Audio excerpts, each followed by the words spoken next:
I'm just not sure that Kyler Murray is big enough. This is Tom Brady. He's not just going to retire. Whitey, big fan of the show.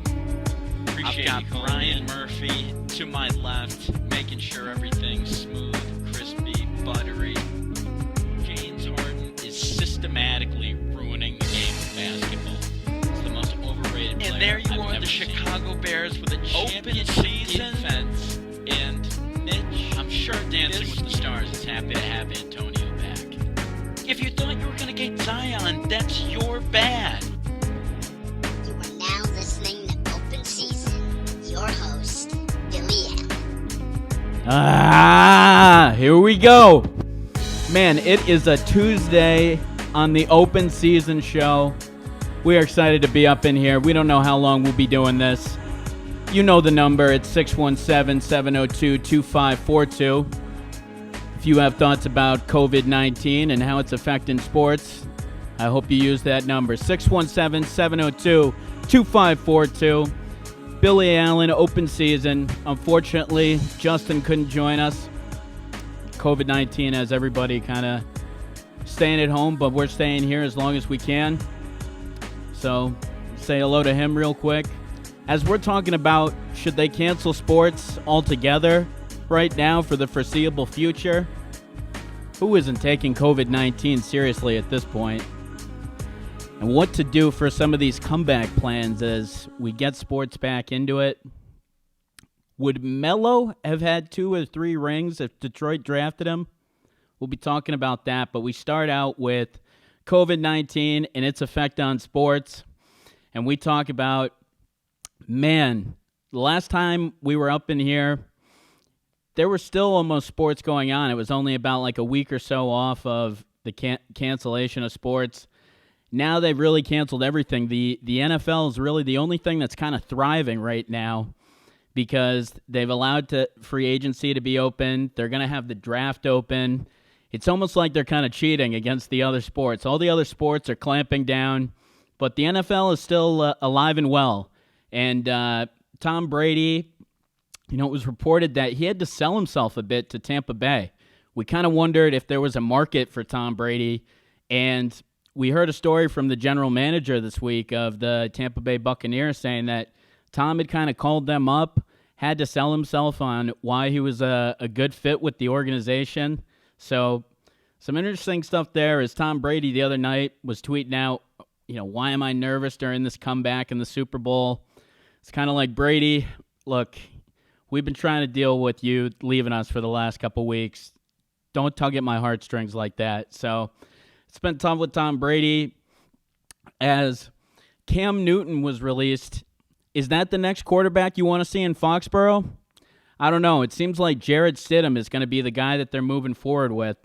So Jarrett Stidham, a guy that apparently didn't throw the ball a whole lot last year, with Tom Brady playing. But with Tom Brady's injury, he actually played a lot in the preseason, got some pretty valuable reps, and seems like the Patriots, they're not moving fast to make anything happen here. They're not doing anything to get another quarterback. It seems like their plans are solidified. And when you look at their plans, they don't make a whole lot of sense. I mean, Tom Brady, the best quarterback of all time, he's out of Foxborough, and apparently his dad says he's going to be reinvigorated with Tampa. His dad, who predicted everything, predicted that he wouldn't be with the Patriots towards the end, that things would get ugly. But the Patriots, if you're the Patriots and you're looking at Jarrett Stidham, a young quarterback who's going to need some weapons to ease himself in, you haven't done so well with drafting guys like Sony Michel. You haven't done so well with drafting the receiver that they took last year. And you're looking at it, there's no tight end, there's really no kicker, there's not a whole lot of linebackers, and you're looking at this situation where the Pats have really doubled down on their pass defense and their offensive line. And there was actually an article that was out this week that said that 6 of their 7 best pass protection performances were after November 1st. And you've got guys like Stephon Gilmore hyping up Jarrett Stidham. I don't know. It seems like they're really not going to do a whole lot.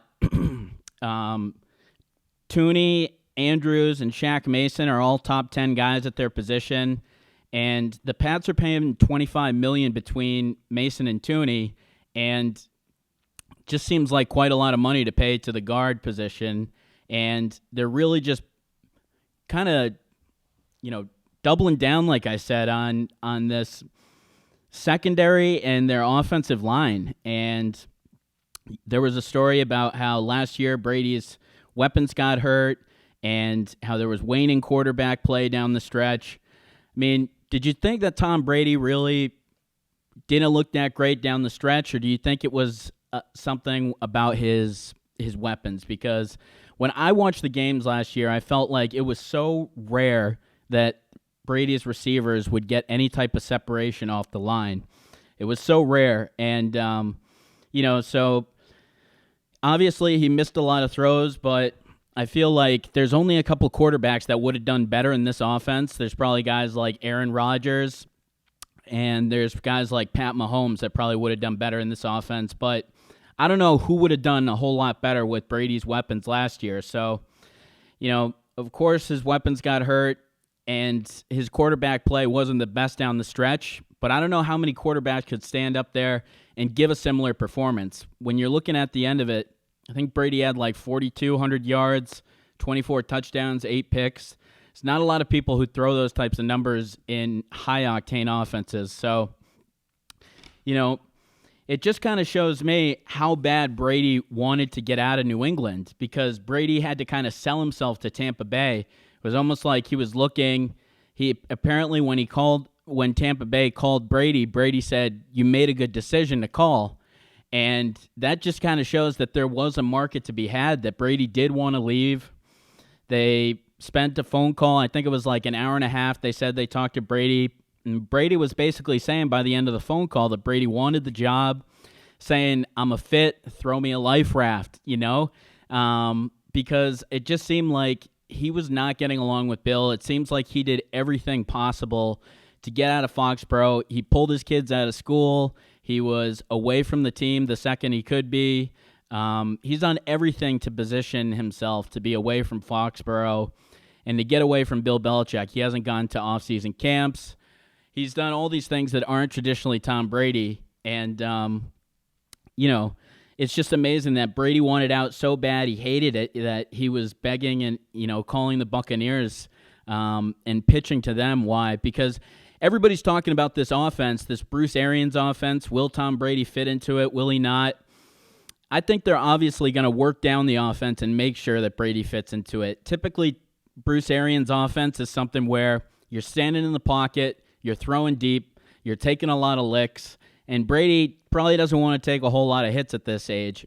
Brady's a guy that usually hits the short guy, the guy like Julian Edelman that can get open in that second or two off the line, and Brady throws a lot to the slot. So, for Tampa Bay, which has been one of the deepest, and let's go to the phones here. Hi, you're live on Open Season. Who do we got? Yo, Whitey from Queens. Whitey, what's going on, my man? I got something good for you. Oh, I got something good for you. Oh, yeah? I've been calling this show for months. This is the first time I really had any Melo content to opine on. Had any? Melo. Oh, so yeah. I mean, why don't we go for it? Because I think you might be interested in my take. Yeah, I knew you were going to talk about it. So I know you're still talking Brady. You could probably always circulate back to that, because I'm sure your other callers are going to be talking about Brady. But I kind of wanted to go back and forth with what you thought about if he was drafted by the Pistons. Yeah, honestly, Whitey, I think that would have been exactly what the Pistons needed at that point in time. If you look at it, they had just come off winning the World Championship. They lost the championship the next year to the Spurs, and then the next 3 years they all got to the Eastern Conference Finals, but weren't able to come out of it. I think all in all they made like 7 straight Eastern Conference Finals, and I think it's easy to say that they wouldn't have had to make the trade to get who did they? Oh my God, who did the Pistons bring in there? Rasheed Wallace. So they would have never had to do that trade to get him. And I think that if you could have placed Milicic, who did nothing, with Anthony, who came out and he was pretty refined as a rookie. There's a lot of people that argue he had a better rookie year than LeBron did, and I'm almost in that camp as well. But I think he came out pretty good, pretty seasoned. Yeah. Go ahead. He was so much better as a rookie than like all kids are these days. With the exception of what's his name? What's his name? The dude from the Mavs. Luka Doncic, he's like the one exception where you're like an instant stud rookie. Like all these kids have learning curves. I mean, like R.J. Barrett, who the Knicks drafted, like he was wildly inconsistent. But Melo was like a refined product as like a 20-year-old. And those Pistons teams were stacked, dude. Those teams are far better than any team Melo's ever played with the rest of his career. Yeah, I mean, he had a couple decent runs with Allen Iverson at the end of his career. I mean, Allen Iverson wasn't quite what he was in Philly, but he was still pretty good for 2 years there. They made some decent runs. How far? Yeah, but what did they end up? What was his farthest run with the Nuggets? They got to the Western Conference Finals and lost, right? I believe so. I think there was one year where they got through to the Western Conference Finals or something and lost. Yeah, but just imagine Melo. Like, he would have been coming off the bench on those teams. He would have had Billups, Rip Hamilton, Ben Wallace, even Tayshaun Prince. And imagine if they still made that deal and they had Rasheed and Melo. How would they have worked that? That team would have been stacked. That team would have been so stacked, and I totally agree. I think they easily win 2 or 3. Because you think about the teams that won in the East, and it was that Boston Celtics team, but that team probably never gets made if Melo goes to the Pistons. I mean, you don't even know. I mean, that would have been a team that probably would have just run through and won a couple more times. I think it's easy to say he would have won at least one championship. Yeah, I think he would have got multiple rings. The whole story on Melo would be completely different. Like, oh yeah, that would have been the best thing for his legacy. If he had 2 rings on top of what he his did career now, accomplishments, he's got 10. He's made 10 All-Star teams. Like, led the league in scoring. Yeah, like his resume, like the only thing that's not there is winning a title. And if you look at it in the East, he had no shot on the Knicks, man. He had to face the Heat. He had to face the big three, the Celtics. Oh God, he was never doing anything, especially on the Knicks franchise, which is just pathetic. I mean, the Pistons were a solid organization. Is this going into are we going to start crying for Melo now? I mean, I thought that was decent enough, but those Knicks teams, you got to admit, when you assembled that, I mean, they ended up being crappy, but when you assembled that, you thought the Knicks were good. You thought they were good enough to compete at least. Yeah, right? Like when they you obviously didn't know what the point guard was going to get, and you didn't know that Raymond Felton, and you didn't know that Tyson Chandler was going to age like he did. But when you had Melo, Amare, and all those guys together, New York fans, you guys thought you had something. I mean, let's be real. That wasn't terrible. The thing that Melo never had in the Knicks, he never had a stud distributor. Like, you talk about Raymond Felton being the best facilitator on a team. That's just pathetic. Like, he's never. Oh, Raymond Felton Billups for ate his way to the bench for 1 year on the Knicks. Yeah, there was. Well, I remember Felton his first 20 games or something before he ended up getting hurt. He actually did really well with you guys, and then he ended up getting hurt, and he was never the same. Yeah, I mean, he was a little chubby, you know what I'm saying? But I mean, yeah, I'm happy for Melo that he had some success on the Blazers this year. Like, he's been playing pretty decent. He's shooting 38% from 3, so he's starting to hit threes. The problem is he's like I said, he's never had a facilitator, and he's ISO. And as you see with Harden, who's basically Melo ISO on crack, it's ISO does not win. You know what I mean? But if he had it doesn't at all. Teams where everyone and it's apparent good, when you see Melo play. It's What's it's apparent when you see Melo play. You're just wow, this is such a dinosaur way to do it. It's the teams that pass, you just cover so much more. It's remember that 2014 Spurs team that beat the Heat? I just always look at that team. It was I can just remember watching. It's they'll never be fast enough. Yes, they have like the 3 best athletes on the floor, but you can't pass it faster than guys can move, and it's just like when one guy holds the ball for 35% of the time, like a Harden or a Carmelo, like it just gets predictable. Doesn't and work. there starts to be a lot of turnovers. It's not good basketball anymore. You used to just want to give it to Kobe and watch Kobe just go, Yeah, and like when the other players on the floor are not doing anything, they get tired, and they just zone out. So they're not entirely dialed in. Like if you look at like Popovich's system, the ball is always moving. If you look at like the big three in the Celtics, Rondo is a really good assist guy, and like all those titles that LeBron won, like LeBron is the go-to facilitator. Like he gets come the ball on, out. come on! You could say that LeBron's best point guard was Mario Chalmers. Then, if you're gonna cry for that's the thing. But LeBron basically is like a point guard though. That's the thing. Melo's not. Melo's a catch the ball and like do ISO, but he's not. Like LeBron's the one who drives the hole and dishes it out like better than anyone else, and he has ridiculous vision. So he's more of a guard. So that's why it works for him. You know what I mean? Yeah. So you're saying that if Melo just didn't have the point guard that he needed? I mean, didn't he play with Billups? Yeah, but I think he was only with Billups for like a couple years, and like AI was not. He's not a facilitator. So you can't expect a team with Melo and AI to win when both of them are ball hogs. You know what I mean? Yeah, I guess that's fair. But I mean, Melo wasn't as bad of a ball hog when he was with he used to play a lot more complimentary when he was with his first stint with the Nuggets there. Like he used to play like some power forward. That's why he was so good, because he was so unbelievably fast for a power forward. Like he used to just school everyone in the paint. Yeah, he's strong too. He just body people. Yeah.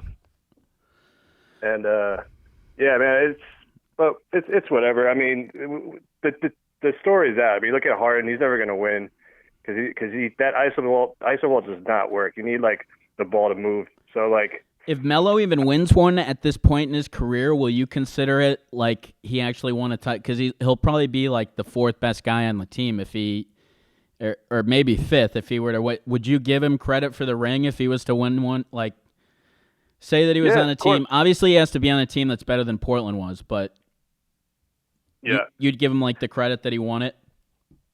Well, I know he's not going to be like the Finals MVP, but I mean, he will have a ring. So yeah, I mean, you look at like some of these old guys who got rings, like when they were later on, they weren't contributing the same amount, but they still get credit for the rings. Yeah, because at the end of the day, it's how many rings you have. You know what I mean? Yeah. No, I hear you. So, I mean, do you think Melo? But I mean, I know you. You think Melo's a Hall of Famer regardless? Yeah, I think he is. Yeah, I mean, like, I think he will be too. Hall of Famer. Yeah, I think I think T-Mac kind of set a certain bar. Like, I think Melo is better than. I mean, I don't know. He probably has a better career. T-Mac in his prime was better, but his prime was short-lived. I mean, he's got 10 All-Star Game appearances. He's got 2-time All-NBA second team and 4-time All-NBA third team. Yeah, he's got a scoring title. He's got a scoring title. He's going to have the points, too. He'll have 25,000 plus.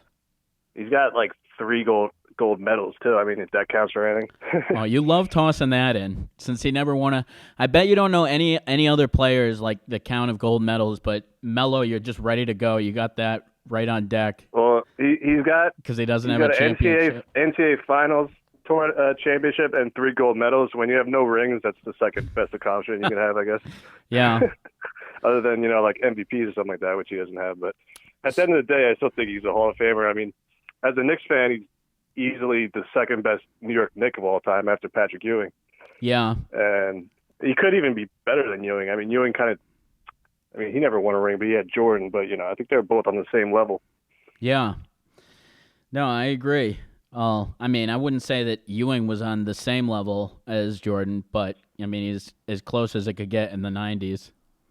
Yeah, I mean, if only we were older when I remember watching Ewing, like, make highlight blocks, but I was, like 7 years old, so I could... I know. We were, like, 8 during, like, Space Jam when those guys were, like, in their prime, like, almost retired. Yeah, so all we have really is to look at, like, YouTube highlights, which make anybody look good, you know what I mean? Yeah. Well, especially when it's like somebody going against a chair, like they always have these international guys. They'll like show them like going against like a guy that's like 6 foot tall or something. It's like, oh wow, this guy doesn't get blocked by a 6-foot guy that's half his size. They like put those guys up to like crash. Might as well be crash dummies. Yeah.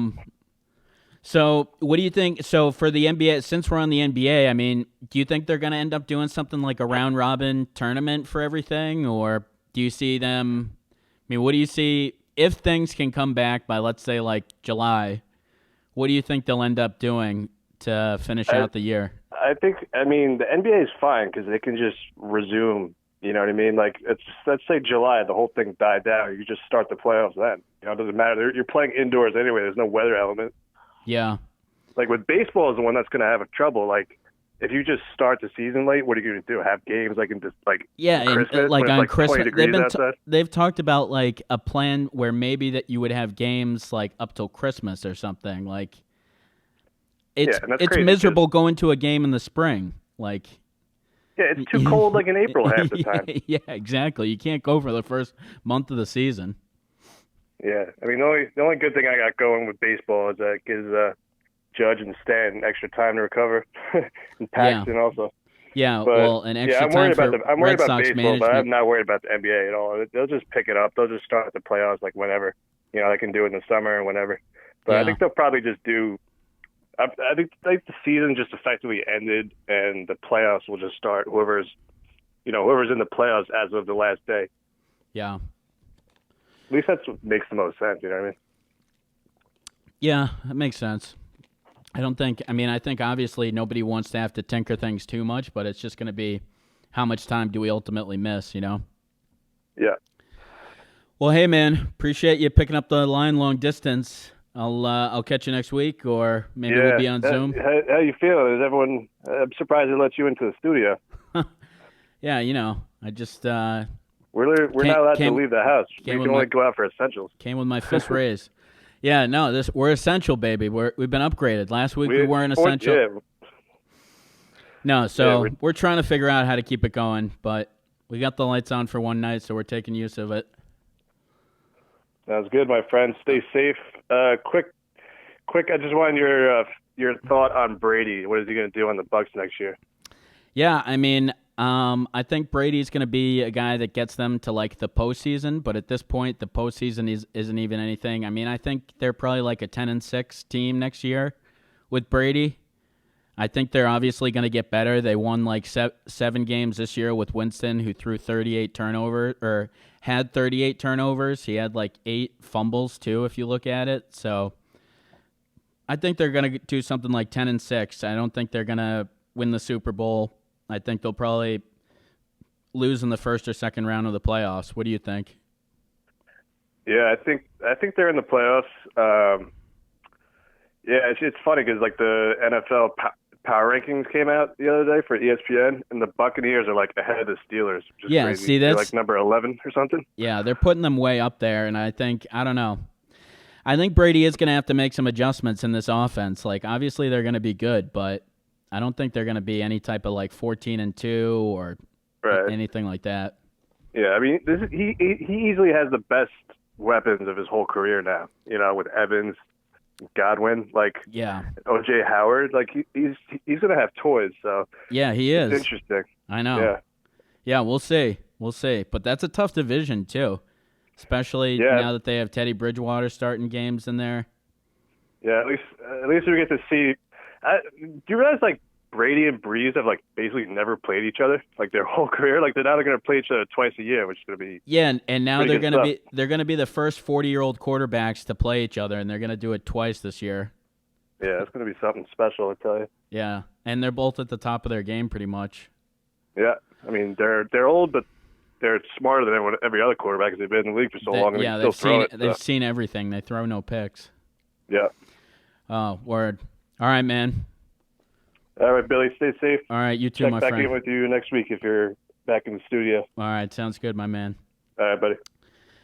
So, yeah, I mean, there you had it. We dove into the whole Carmelo thing, and, I mean, I think it's a good debate. I think Melo would have really had a couple championships if he went to that team, and I think it really does.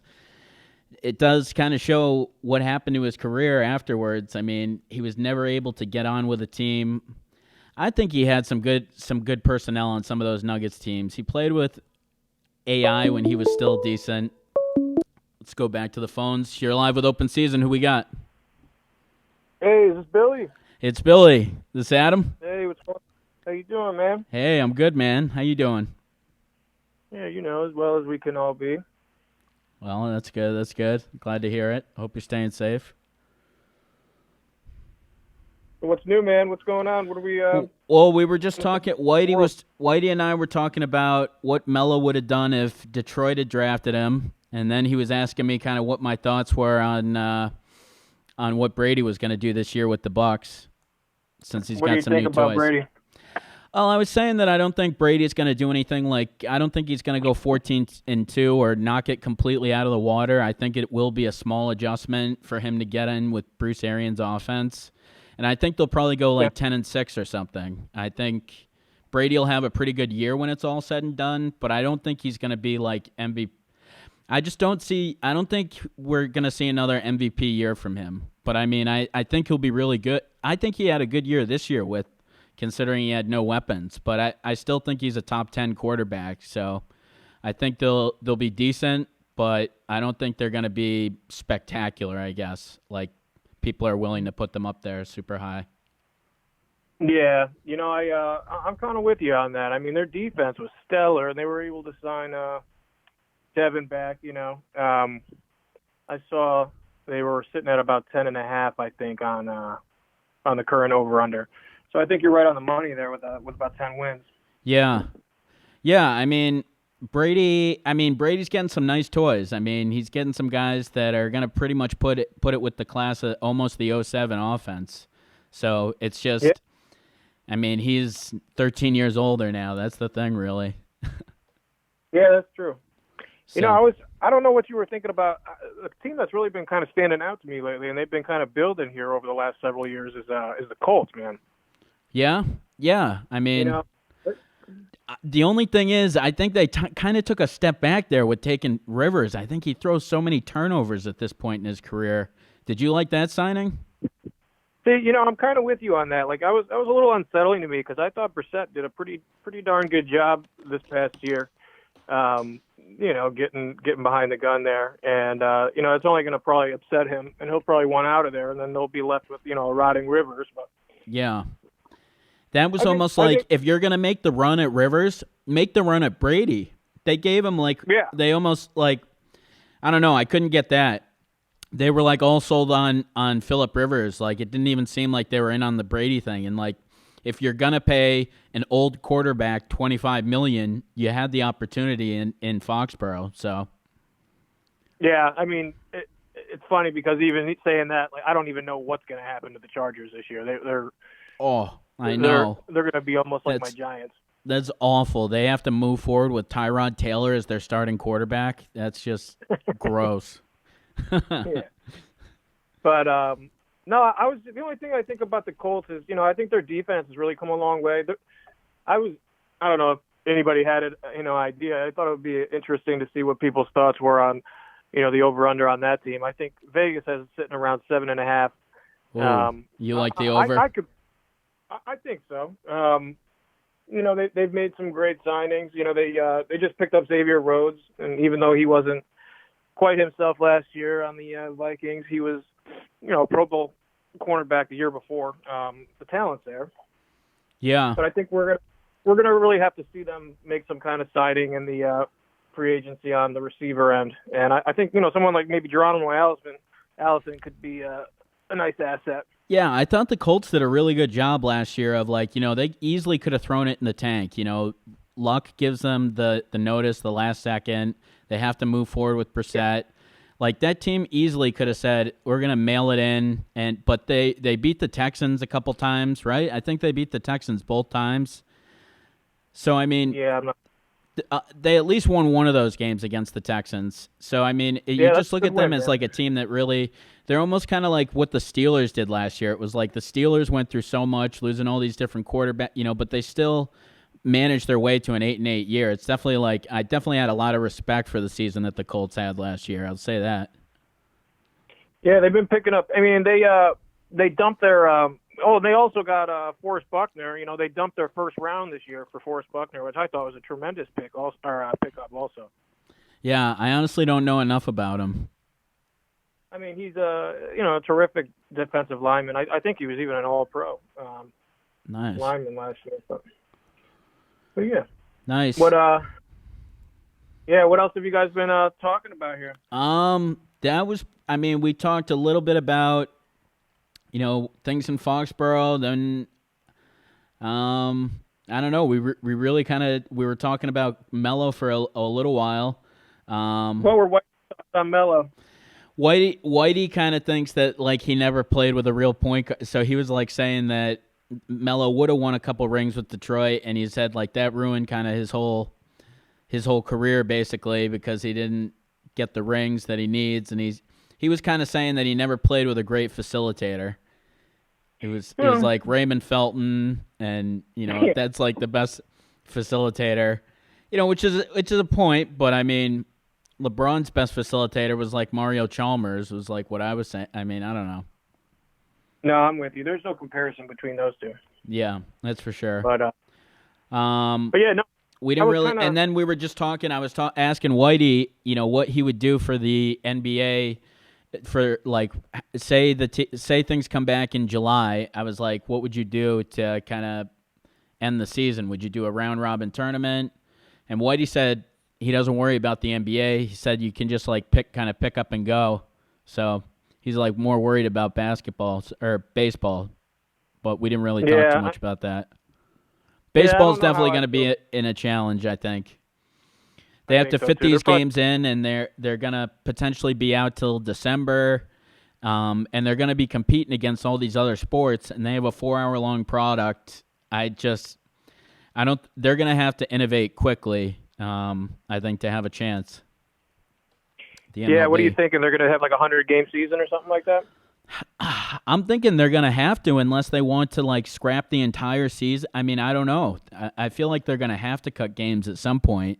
I don't know if they can play all 162 unless they're going to play games until December, but I don't know if you can do that. It's going to be so cold. I mean, those balls are going to be like, they're going to be like rocks trying to hit those things, and I mean, people are going to get seriously hurt. Except for Aroldis Chapman, who's like jacked enough to throw like 8 of those. You see the pictures of him in the offseason? Yeah, that was pretty ridiculous. He could probably throw straight rocks at this point. Probably doesn't need the ball. That's what I don't even understand what the point of that was. Like, why do you? I don't either. Up so like that as a closer? I have no idea. I can't think of. I feel like in baseball they're always telling you not to lift weights because they want you to be super flexible. I mean, obviously lift weight, like get big legs and stuff like that, but they tell you, I don't think you do a whole lot of like upper body feel. Yeah. I'm like praying he didn't like make some executive decision that the season's a wash and just started taking steroids or something like that. Yeah. Well, this would be the time, right? Like I kind of keep saying that, like I'm kind of hoping my teams are roiding up at this point, It's like, here's a chance for the Red Sox to compete. And here's a chance to do some of that stuff when you're not going to get caught for it. I mean, why not? Yeah, they're doing it anyway. It's possible. I see what you mean. It's also possible that, a lot of these guys come into the season like, with injury, especially, we're big Yankee fans, Whitey and I, so our team has been riddled with injuries. And I think it could be interesting to see if the level of play even increases with these guys having a little bit more time to kind of convalesce and get their bodies back in tune, but it could go either way. They could deteriorate from not being able to play, but that's one big. That's kind of one thing I have with the NBA. I think these guys coming back out of the season, going back in full steam. I think there could be some issues with that. Yeah, I think there could be too, and I think there could be an unwillingness to, and they're almost like. They're offering certain situations up there, like what if we kind of quarantined like these guys, we took them all to like this desert location or whatever. But it's like I feel like guys almost wouldn't agree to this, to go away from their families. And, some of the things are so far-fetched. You just don't know what's going to happen. It seems like every day there's worse news. Like every day something's pushed back another month. Like you're hearing the Olympics are pushed back an entire year. And the Olympics have only been canceled 3 times in history. It was World War I, World War II, and COVID-19. So that just gives you like perspective on how big this is, to actually cancel the Olympics. They've always done it. That's true, man. I was talking to, I go to physical therapy, and the woman that works there at physical therapy, she does bodybuilding, she does competitions and stuff, and she had a competition that was scheduled for like midway through April, and at first I was like, oh, okay, well, you got more time to prepare. And then, she kind of let me know. She's like, it's not really like that. Like, you got to cut down your weight, and you spend so much time doing it and taking all these supplements and stuff like that to get in peak shape. And most of these supplements you can't take for extended periods of time, so you have to time it perfectly. Oh, it's and then thinking about that kind of got me thinking about the Olympics, and these guys wouldn't have any time to prepare. So it's real. And they haven't had man. anything. It's like these guys haven't had a carb for like 4 years. They haven't had sex like it's like the thing you go through to be like. You know what I mean? It's like the thing that you go through to be an Olympic athlete. Like that's why it's all an orgy afterwards, because it's like they haven't eaten anything or done anything in the last 4 years to be the best in the world at their thing. I was thinking something around here is they canceled the Boston Marathon or pushed that back to like September. And just think about if you were like primed to do your best run or whatever, and then they're like, it's actually like in 5 months from now or whatever. And you just go back to being like a lazy. I mean, that's got to be so demotivating. Like, how do you even come back? And just the fact that these people are all quarantined like that. I mean, me personally, like I don't work out as well at home. I need the act of going to the gym and physically. Yeah, it's like my arena. Yeah, exactly. Yeah, you're on stage there. You want to do some things, but I don't think these. It'll be interesting to see how it affects people's. Their shape, not being able to go out and having to rely on just working out at home and stuff like that. Yeah, I'm definitely willing to bet people are going to be rounder by the time it's summer. I mean, people are definitely not getting the same workouts in, I'd say, the people that I talk to. I don't think anybody feels like they're getting the same workout in at home, right? No, yeah. Yeah. The prison workouts don't work as well as they used to, No, unless you're like T.O. And all you T.O., do you're just a savage in your driveway. Use the bands. Yeah. Yeah, well, he used to use the resistance bands. I don't know how he got so huge using resistance bands. I know. Man, that guy had some good genes. Well, hey, man, we appreciate you calling in tonight, man. All right, Billy. Well, it was great hearing from you, man. Yeah, same. Hearing from you, too, As Adam. always. All right. As always, love listening to the radio show. All right, man. Keep it up. Man. Appreciate you. Take care. All right. Good stuff out of Adam there. I mean, I think we just getting back to how good Brady's going to be. And I don't know, Brian, when you think about it, I guess, how good do you think Tom Brady will be this year? I think he's kind of, his skills are in the decline. I think there was a little bit, the lack of weapons that we saw this past season, definitely a thing. But any athlete, when you start getting into your age 42, 43 season, you're going to see the decline. And I just think, especially if the off-season workouts are affected, if the the preseason, you think all this training will just camp compound on it? Absolutely. Yeah. For somebody who's so cerebral and needs those reps as much as Brady does, it's going to be too much for him to overcome. All right, let's go back to the phones. Who do we got?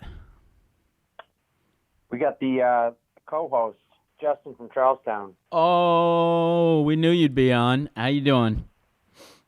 I'm good, man. You're looking quite sexy in that red polo by yourself out there. Oh, well, God. Surprised anybody can even look at me. Usually we've got you to take their eyes off. Hey, I heard that the NBA is doing a 2K tournament on Friday. I heard that. It seems like a lot of guys that are in it had the coronavirus. What is it? Donovan Mitchell, Kevin Durant, some of those guys? Yeah, I hope Marcus Smart doesn't get it. He probably sucks at that too. But I wish the Celtics would call me up. I could. You should be the You should apply to be the representative. I know. I mean, how far do you think you could get in that tournament?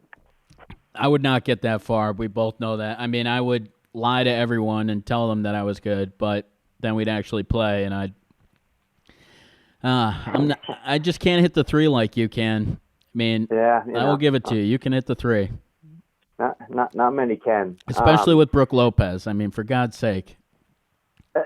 Brooke Lopez, you name it, I'll hit him all day. So, what do you think about with the NFL having obviously they can't visit any of the pre-draft players and having to do like FaceTimes and everything, and them still doing the draft in late April. I kind of feel like this benefits the Patriots more than some other like younger teams.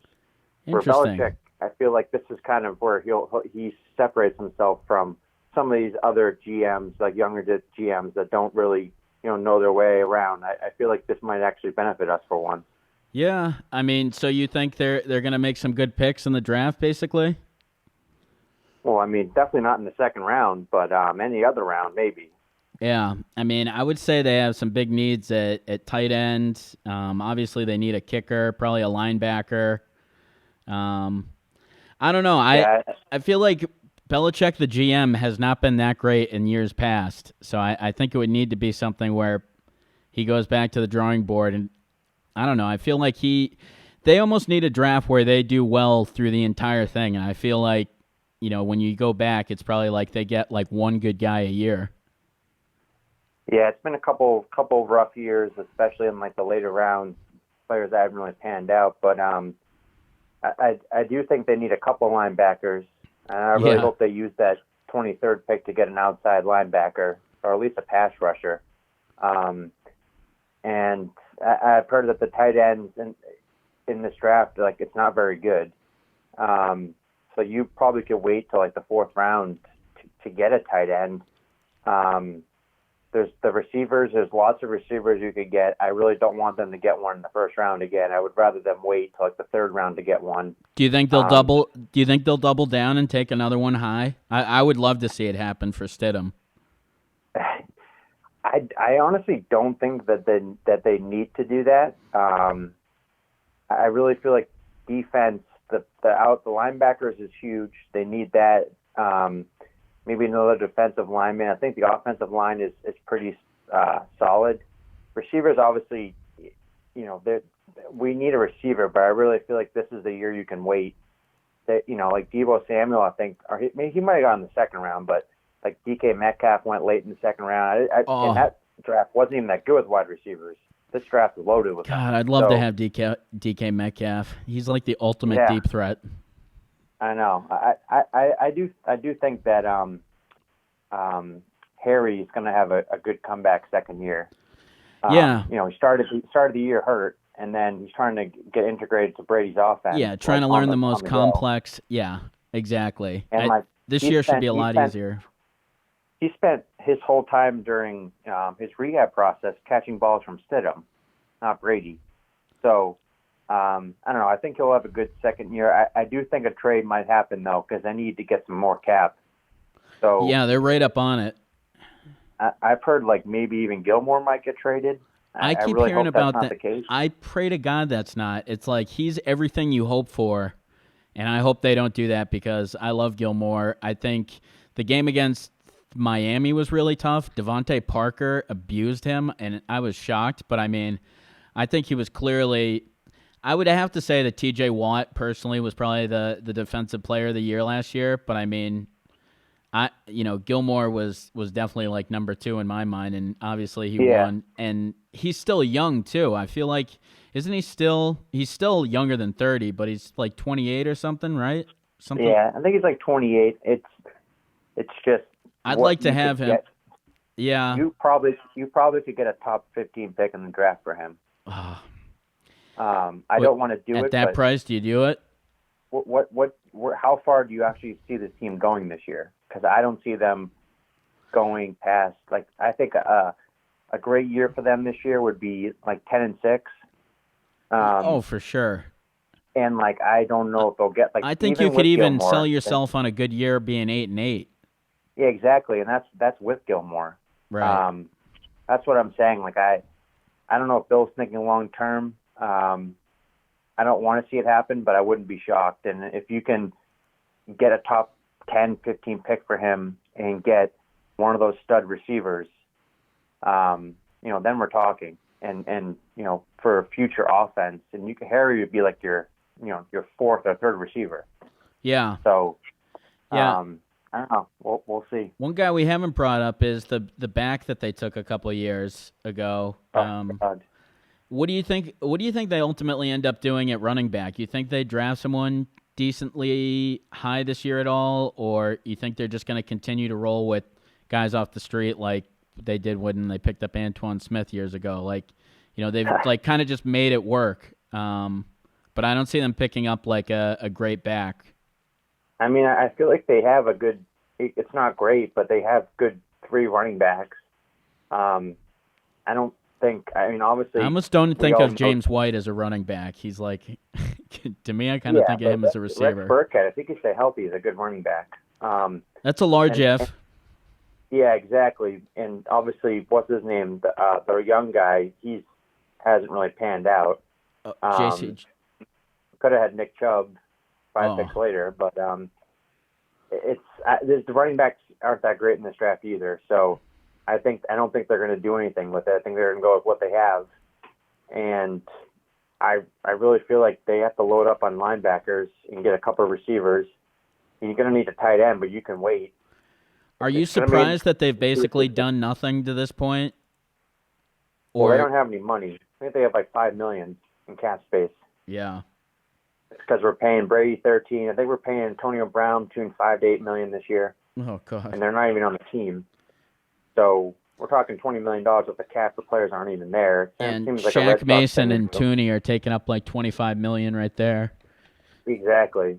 And like Marcus Cannon, he's making like close to 10. Shaq Mason's making close to 10. So they've said that the Pats' kind of strategy here is to double down on defense, where they were a stronghold in the secondary last year, and to stay strong in the offensive line. Do you think that's enough for Stidham? It's really tough to tell because we haven't really seen Stidham. I know.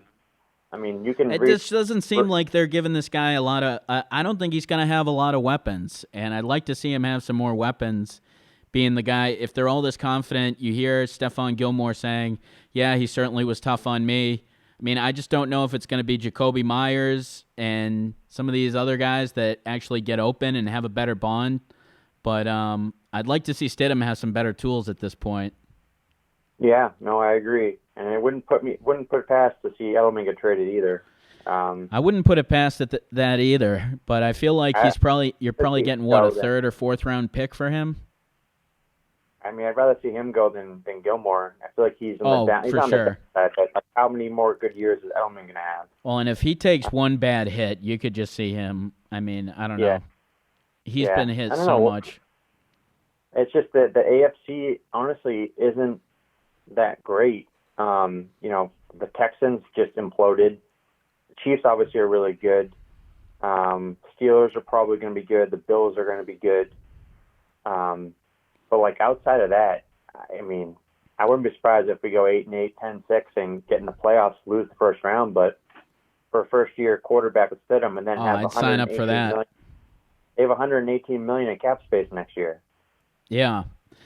So, I mean, a bridge year. So if Belichick does go like 8-8 or something, I mean, will you look at this as a year that Brady kind of went, like, as this is kind of going and there's like 3 years left, it's like, are you looking at this year as a W for Brady in the Brady versus Bill column, or? I think if Brady was here this year, I don't know how many more wins he would give this team as constructed today. Yeah. Rather than Stidham. Yeah. So, I mean, is Brady going to be great in Tampa Bay? I'm sure he's going to have a good year. He's got great weapons. But he can almost be bad with those weapons, like, comparatively to what he could do Tampa here. Doesn't have a great defense. So, and he's going up against the NFC South has Matt Ryan, Drew Brees, and now Teddy Bridgewater. I think those three teams today are better than the Buccaneers, like all around. So Yeah. they're not going to have an easy path to get there. No, I don't think so either. I mean, I think a lot of people are putting them up there as a team that could win like 12 games or something. I think they're much closer to a 10-6 team probably than being one of those teams. Brady might get close to 5,000 yards this year, and he might have an MVP type season. But the reason why the Patriots were so good for so long is because he took less money and he put the money elsewhere. And signing a 34-year-old Sue, I don't know how much that's going to help. Well, Sue actually had a pretty good year last year, I think. I feel like his numbers don't show up a lot, but just with the amount of pressure he's able to put on, he's almost like, I don't know, a Wilfork sometimes where, like, you just don't see it but taking up two guys every time is something that's pretty big. But I will agree with you. He's definitely in the twilight of his career. What's crazy is that, as constructed today, if the Pats played the Buccaneers in a game next year, I feel like Stidham would have a better game than Brady would.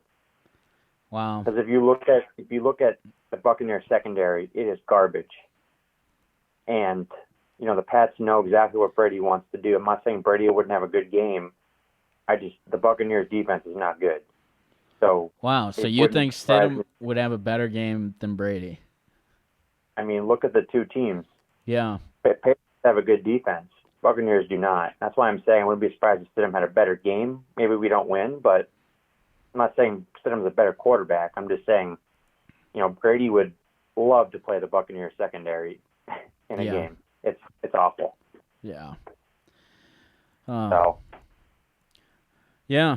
No, I mean, I don't even know what to say on that one. That's so crazy. I mean, I feel like a couple months ago we could have never felt that way, but everything's changing fast with this whole Tom Brady thing. I'm still shocked that he had to sell himself to Tampa Bay. Did you hear that report? Yeah, I'm sure he's pretty pissed that came out. I don't really, like the greatest quarterback of all time has to sell himself to the Tampa Bay Buccaneers.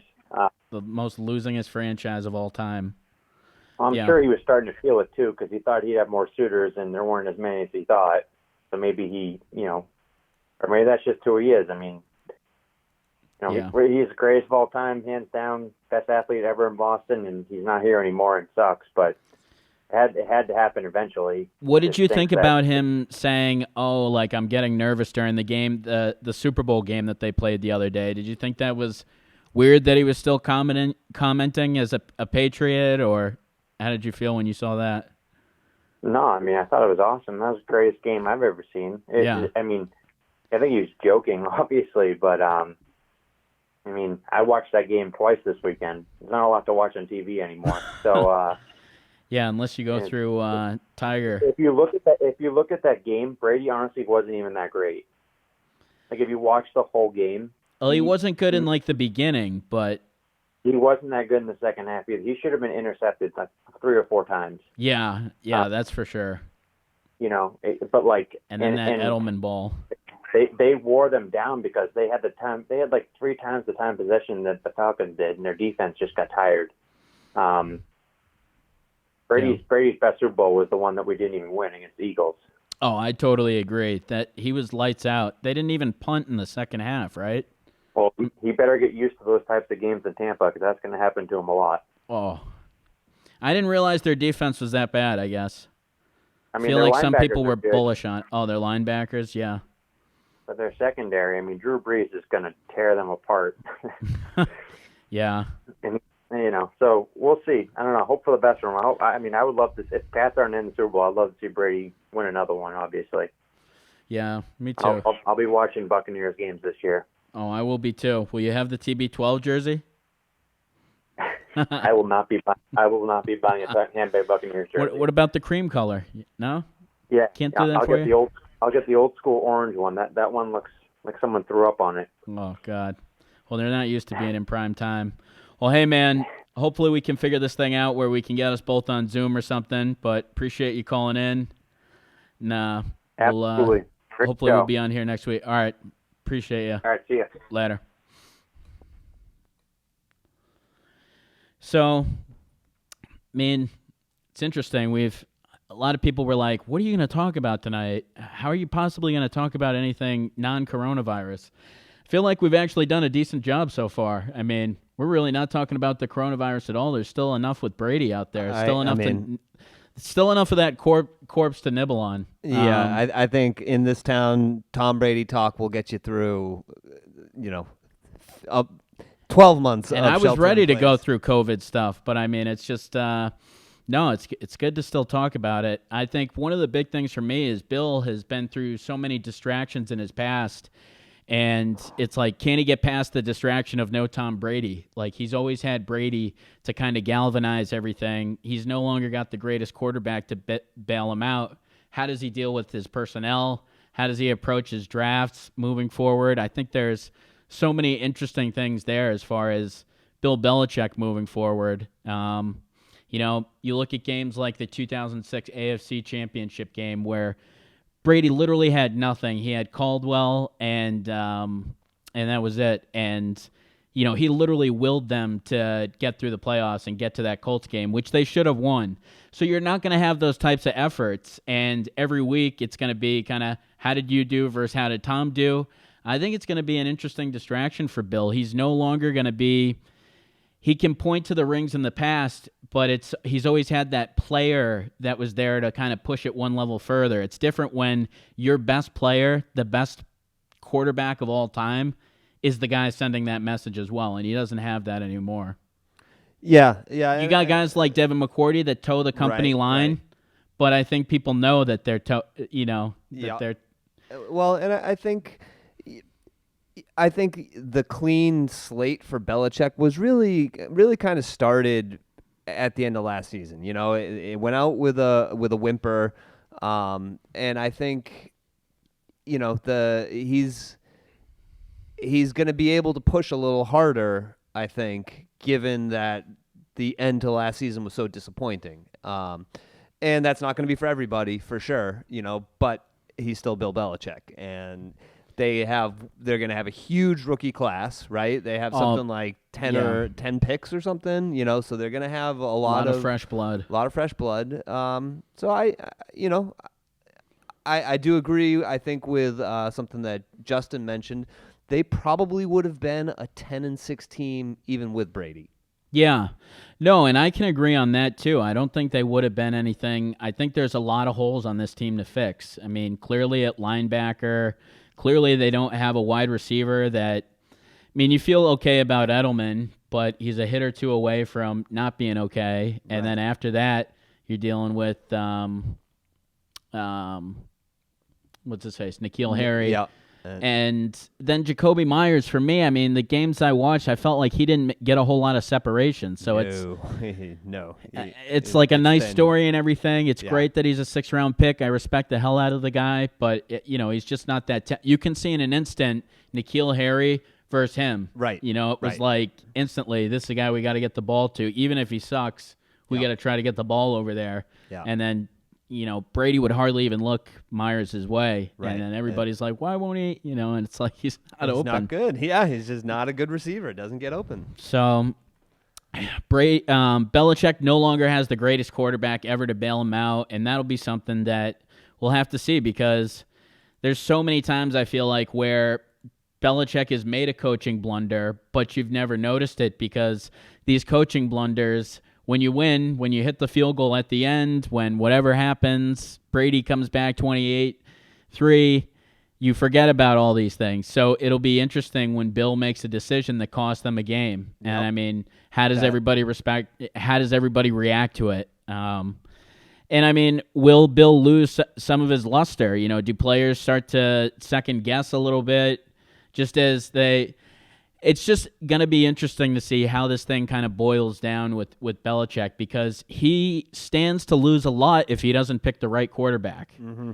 I would agree with that. I think a total. So he has to pick the right. He's got to pick the right guy, and I'm a little bit surprised that they don't have a bit of a better guy. You kind of hear whispers that maybe Stidham needed like an extra year of seasoning. I'm surprised they don't have that second guy that's up.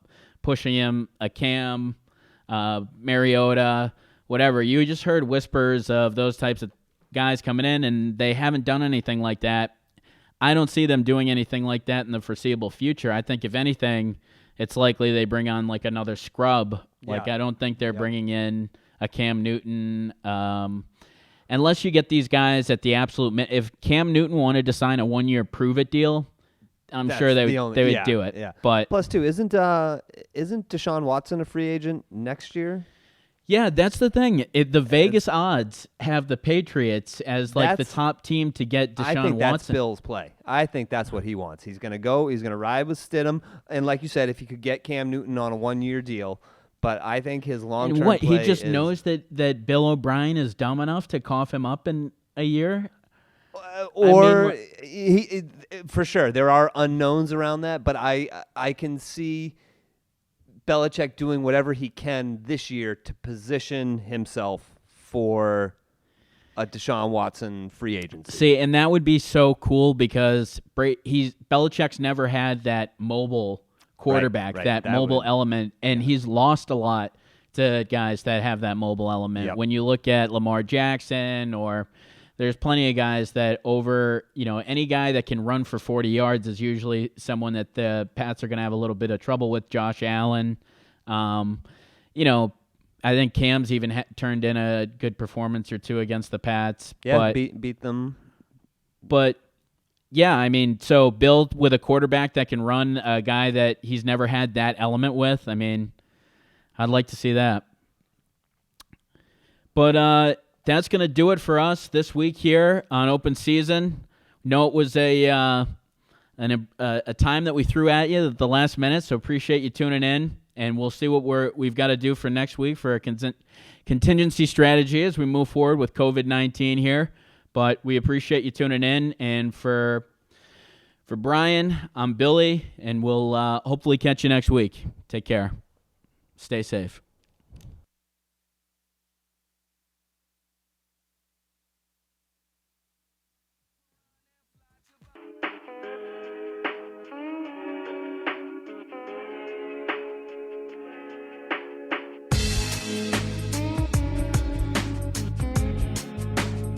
I'm just not sure that Kyler Murray is big enough. This is Tom Brady. He's not just going to retire. Whitey, big fan of the show. Appreciate I've got Brian Murphy to my left, making sure everything's smooth, crispy, buttery.